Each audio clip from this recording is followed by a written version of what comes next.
अब ना महिलाओं को सबसे ज्यादा प्यारा अगर कुछ होता है विच इज गोल्ड। गोल्ड। हाँ, एंड सिल्वर।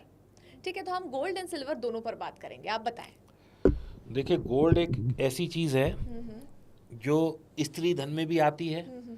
और क्योंकि हम भारत में हैं तो यहाँ पे क्या है कि हम कितना ही कहें कि दहेज लेना पाप, दहेज देना हाँ। पाप, लेकिन कोई भी महिला, मैं नहीं समझता हिंदुस्तान में ऐसी होगी जो शादी करके जाए और उसके पिताजी इसको गोल्ड ना उसको दे। यथा अनुसार गोल्ड ना दे, चाहे वो 1 ग्राम दें या 1 किलो दें या 100 किलो दें या 10 ग्राम दें, मुझे नहीं पता, मैं इस पर कोई टिप्पणी नहीं हाँ। करना चाहता। हाँ। लेकिन गोल्ड के लिए हमेशा एक फैसिनेशन है विमेन का। जो महिलाएं नौकरी करती हैं वो भी अगर छोटे मोटे पैसे बचा लेती हैं, कभी टॉप्स ले आएंगी, कभी अंगूठी ले आएंगी, या जैसे मेरे को 25 साल हो गए, मैं अपने निजी तजुर्बे से बोलता हूँ कि जब भी मुझे ऐसा लगता है कि मेरी कमाई बढ़ रही है या मेरे पास पैसा आ रहा है, तो मेरी वाइफ अपने आप ही कह देती है चलो दीपक किसी दिन गोल्ड ले आते हैं।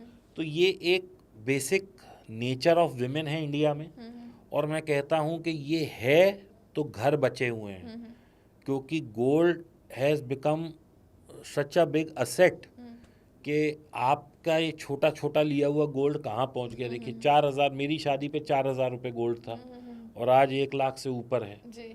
तो अगर मेरी वाइफ ने उस टाइम का गोल्ड संभाल के रखा हुआ है तो वो हमारे लिए तो एक असेट बन ही गया ना। बिल्कुल। हाँ। अगर हमने कोई उस वक्त समझो 4,000 रुपये का गोल्ड लिया था तो आज वो 1 लाख हो गया।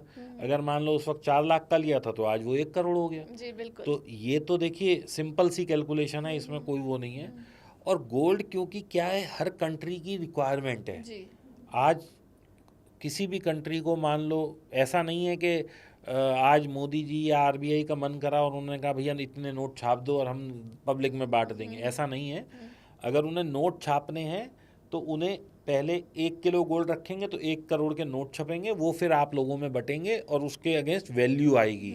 अगर ये गोल्ड नहीं होगा तो इस नोट की कोई वैल्यू नहीं है, फिर तो कागज़ का टुकड़ा है, जितने मर्जी छाप लो। तो to have a value for your currency, gold जो मतलब वो क्या नाम है, गोल्ड को कोलेट्रल रखता है, और ये हर कंट्री को रखना पड़ता है, कोई ऐसा नहीं कि इंडिया में ही है। किसी भी कंट्री को नोट छापने हैं तो उसे गोल्ड लेना पड़ेगा। तो गोल्ड क्या है, it is a backup for your currency. तो ये तो सब कंट्री बाय करती ही रहेंगी, तो इसलिए इसकी वैल्यू कभी कम नहीं होने वाली। हाँ, फिर मैंने कहा बाजार के जोखिमों के अधीन, यानी कम ज़्यादा वैल्यू होगी लेकिन ज़ीरो तो कभी नहीं होने वाला गोल्ड। और वैसे भी एक स्केयर सिटी वाला मेटल है। स्केयर सिटी वाले मेटल वो होते हैं जिनकी की दुनिया में जो वो है क्या नाम है, उपज, वो लिमिटेड है। जी। ऐसा नहीं है कि गोल्ड जो है कई लाखों टन है अपने यहाँ, नहीं, गिना चुना गोल्ड है। और जैसे जैसे ये निकलता जा रहा है वैसे वैसे ज़मीन में कम होता जा रहा है। अब कम हो रहा है तभी इसकी वैल्यू रिकवरी ज़्यादा हो रही है। हाँ हाँ। क्योंकि लेबर कॉस्ट भी बढ़ रही है, हर चीज़ की कॉस्ट बढ़ रही है, तो एक तो वो इफेक्ट इसका बढ़ रहा है। दूसरा, क्योंकि खनिज है कम हो रहा है, इसलिए इसकी डिमांड बढ़ रही है। और अब आप डिमांड में ये देखिए, हम 2014 में 110 करोड़ थे, आज हम 150 करोड़ पे आ गए। तो ये 40 करोड़ लोग बड़े हैं, ये शादी भी करेंगे, इनके बच्चे भी होंगे, ये तो गोल्ड की डिमांड तो कंटिन्यूस बढ़ी रही है ना। हाँ। तो इसलिए गोल्ड तो सदा के लिए है, and it will keep on shining, मैं इस पे पूरा यकीन करता हूँ। हाँ। अब गोल्ड में क्या है कि एक गोल्ड के लिए भी सरकार ने बहुत अच्छी स्कीम निकाली है, और एक म्यूचुअल फंड में भी बहुत अच्छी स्कीम है, और स्टॉक मार्केट में भी एक बहुत अच्छी स्कीम है। तो ये तीनों आप एक एक करके एक्सप्लेन करें। अब अगर आपके पास मात्र जैसे 1 लाख रुपए का तोला गोल्ड हो गया, तो 1 ग्राम 10,000 का है, लेकिन आप 100 रुपए का भी गोल्ड खरीद सकते हैं, आप 200 रुपए का भी खरीद सकते हैं। ETF आता है गोल्ड 20 के नाम से।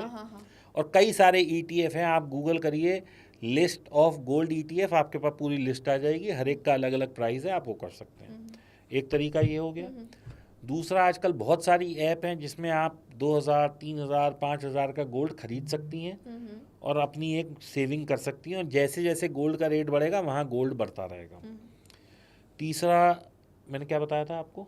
एक तो आपने ETF बताया था, दूसरा ऐप के बारे में बताया था, और तीसरा ज्वेलरी है। हाँ। तीसरा, यदि आपके पास 10,000, 20,000, 50,000 जो भी एक लमसम में अमाउंट बचता है, आप उसका फिजिकल गोल्ड खरीद लाइए, वो एक बहुत अच्छा विकल्प है। या इसको मैं दूसरी तरीके से जो कहता हूँ, या जो मेरे से महिलाएं कुछ पूछने आती हैं, तो मैं कहता हूँ आप पहले डिजिटल गोल्ड खरीदें। आप पे 1,000 रुपये हैं, आप 1,000 का लें, 2,000 हैं 2,000 का लें, 5,000 हैं 5,000 का लें।